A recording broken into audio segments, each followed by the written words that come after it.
It's March right now, about mid-March, and a lot of folks, since the weather's starting to warm up, are going to start thinking about putting seeds in soil to get things going for their garden a little early.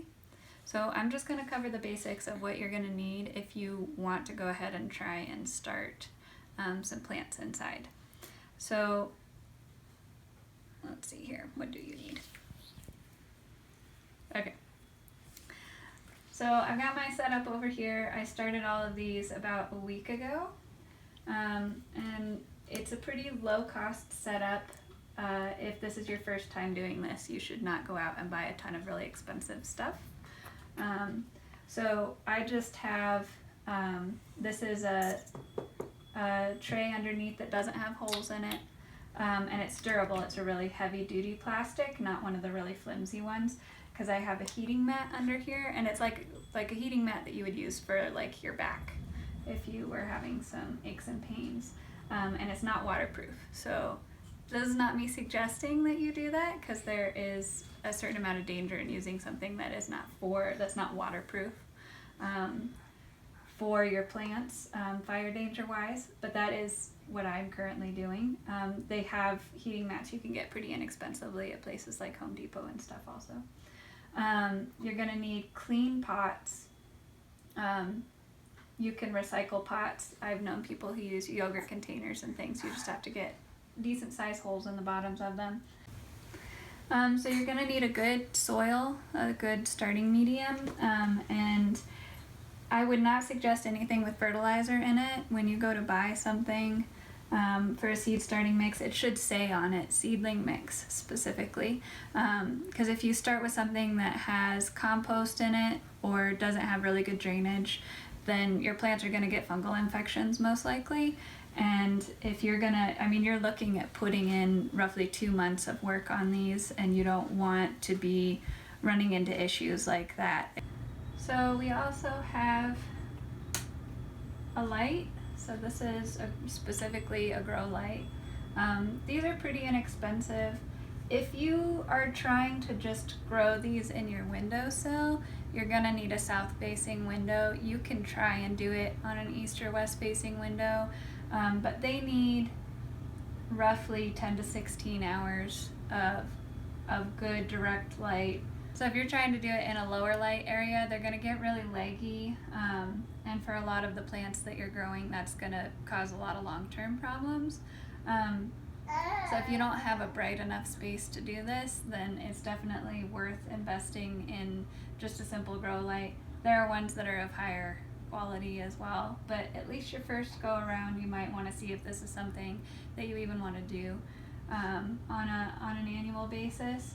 So that gets me into the amount of effort that you're going to have to put into doing this. So you're going to need to be checking on these guys at least twice a day, to make sure that they're not drying out, to make sure that they're not too wet, to make sure they're not too hot or too cold or developing any sort of fungal issues. So this is a serious time investment. So a lot of people just opt to go ahead and buy their garden starts from some of the local nurseries or from some of the other growers. And that is, if I wasn't doing this as a business, that is exactly what I would be doing, because the amount of effort that goes into this isn't worth it to me unless I'm doing a lot. So you need to really be honest with yourself as to whether or not you're going to have the time to dedicate to doing this. So when I say, this doesn't look like very much, but when I say this is going to be a lot, so I'm growing, let's see, this is a good example.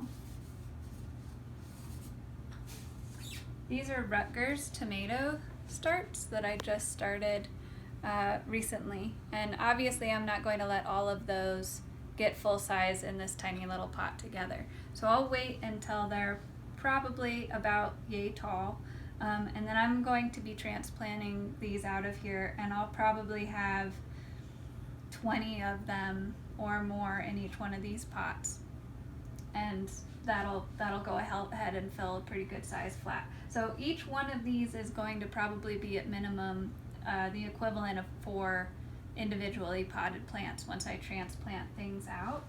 So just this space that I'm getting going right now is going to end up being covering, once I transplant them out, probably like a 8x4 foot space.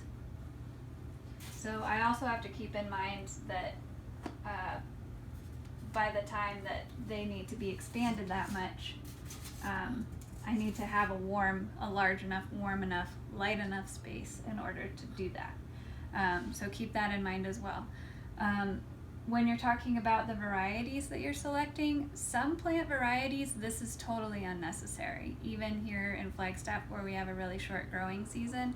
And part of that is that some plants have very sensitive root systems where this is not going to be a good idea. Here, I'm going to turn this off for now. But for the most part, you're only going to want to start things this way if it's something that has a very long growing season that transplants well. So tomatoes and peppers are really good things to go ahead and start indoors early, just because if you can, I mean, they do transplant extremely well. They need to stay very warm or it can stunt them in the long run. So it's better to keep them indoors for a while.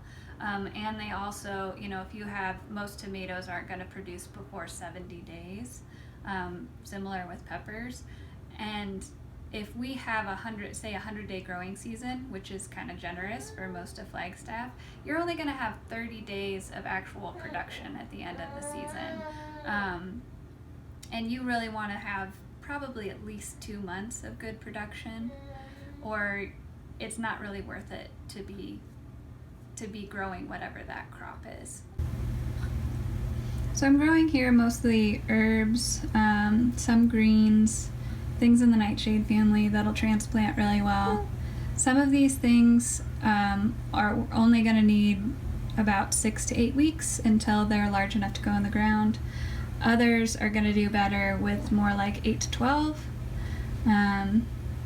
So it's important to know how long you're going to need to start things ahead of time indoors before they go out, so that you're not leaving them inside for too long and they get root bound, and you're anticipating when you need to start certain things so that they'll be ready when the ground is ready. I try and make sure things are about ready come mid-May, but so that they hopefully could still make it in pots for a little while into June, in case we end up with cold weather later into the year than we hope.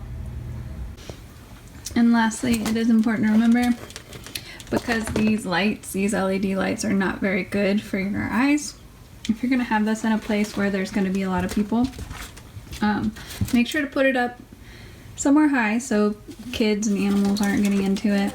But also, I've got this extremely high-tech aluminum foil taped on a piece of paper, and I just go ahead and set it in front so that it guards from people's eyes to protect them from the light.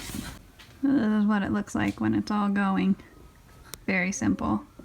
The heating mat is on all the time. The idea behind the aluminum foil, if I had more, I would line more around here, is to reflect some of the light so that you don't end up with leggy plants. Like you can see here, these amaranth here are kind of reaching towards the center of where the light's coming from. If I put aluminum foil along this box here, it would hopefully reflect enough light that they wouldn't feel the need to do that. So that's a good idea, and I'll probably go ahead and do that before the plants get too much bigger. I just need to go to the store to buy some aluminum foil. And then I have some styrofoam on the back wall because this is the coldest side, and that hopefully helps insulate it. It stays pretty warm in here, even though these LED lights are not heat producing. The heating mat and then the heat of the house really holds in here very well, and that'll really help them to thrive and keep fungal infections down.